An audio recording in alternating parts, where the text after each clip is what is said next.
Hi everyone, hope you're doing well from wherever you're watching this channel, depending on your time zone. Now, yesterday, the National Dialogue Committee officially presented their report to two people. Number one, the Azimio leader Raila Amolo Odinga, where they went there was a briefing and we shared that video here. I know many of you have already watched it. Then after that, they moved straight to Statehouse to go and represent the same report to William Samoei Ruto. There was also another briefing from the committee, then respond from William Ruto.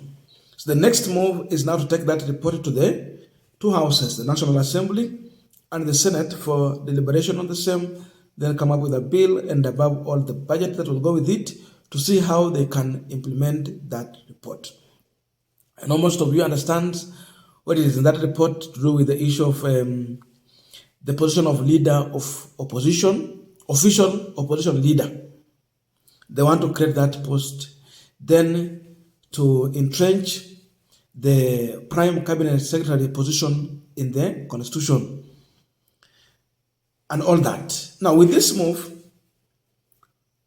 Ruto and Gachagwa, of course, were in the State House to receive the committee and listen to the report. But one thing that comes out clear is that Gachagwa was never for this report. From the word go, he never supported it. He was against it, and his prayer was that let it fail and not see the light of the day. That was his prayer. But the opposite happened. The report has gone through.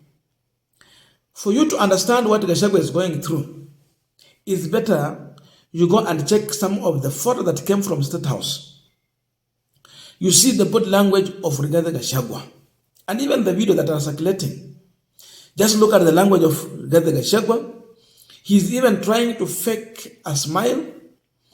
You see a gloomy face. You see, a man who is not comfortable with the situation, but he has been forced into that.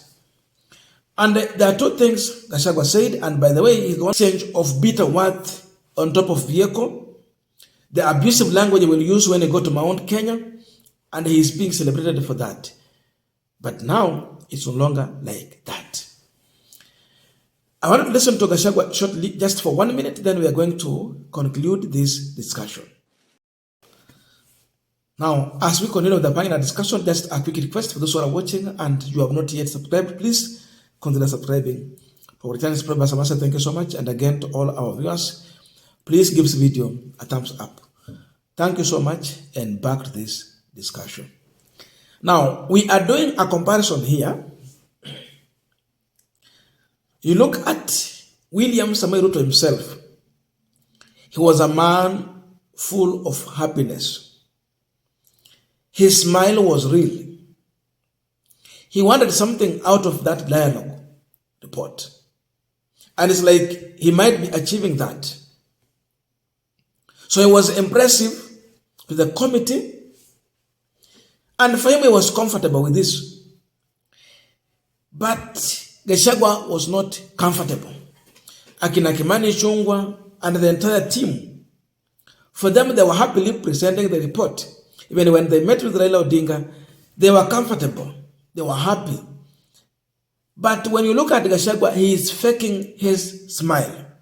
He's just trying to catch up with the situation. He's just trying to catch up with the mood of the committee. But this is a gloomy man. This is an unhappy man. This is a man full of sadness. Everything is written in his face. You can see it. So definitely, Gachagwa could even collapse to see that people like Kalonzo are being welcomed to State House, a place where he said he has put traps, that no one from opposition will walk to that place without his knowledge, and above all, he will not allow them.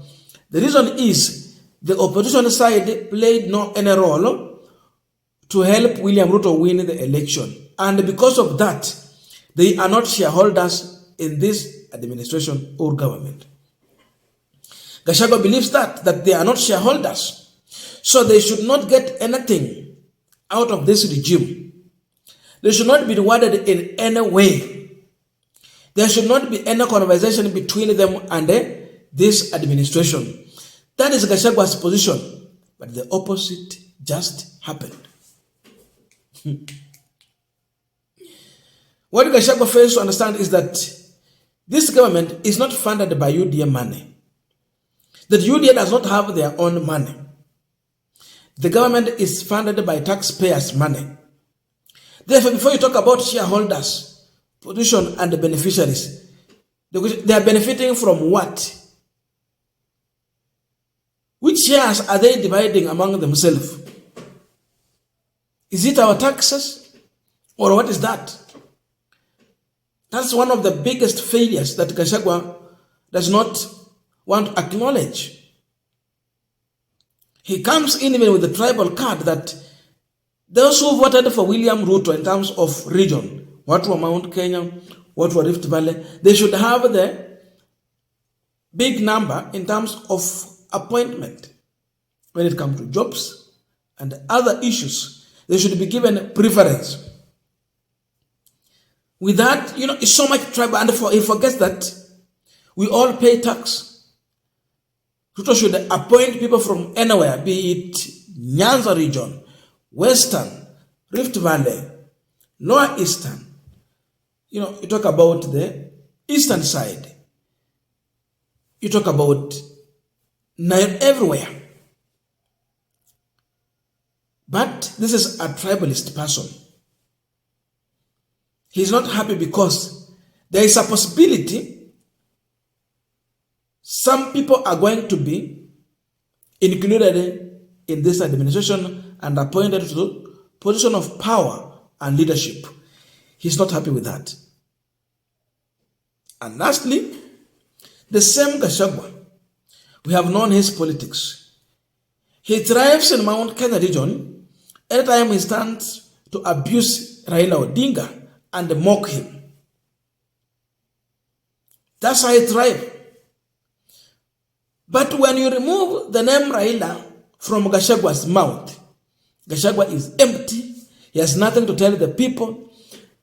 And he is powerless politically. He's no longer attractive. Now that the man he said is defending in the name of abusing Raila Odinga, he is here embracing Raila Odinga because he knows what it means to have Raila Odinga on his side, or he knows what it means working with Raila Odinga. So for that, going to Mount Kenya and abusing Raila is no longer going to be fashionable. It's not a fashion. So for him, he is being sent into a political oblivion and is well aware of this. That's why he can't be happy. He can't freely associate himself with this report. He can't freely take credit from this report. He cannot accept it. He is not for that. Because he knows that he has nothing to tell the people of Mount Kenya apart from the abuse, which seems not to be fashionable as of now. I don't know your views, but let us know in the comment section to continue with this discussion. Thank you so much and see you in our next video.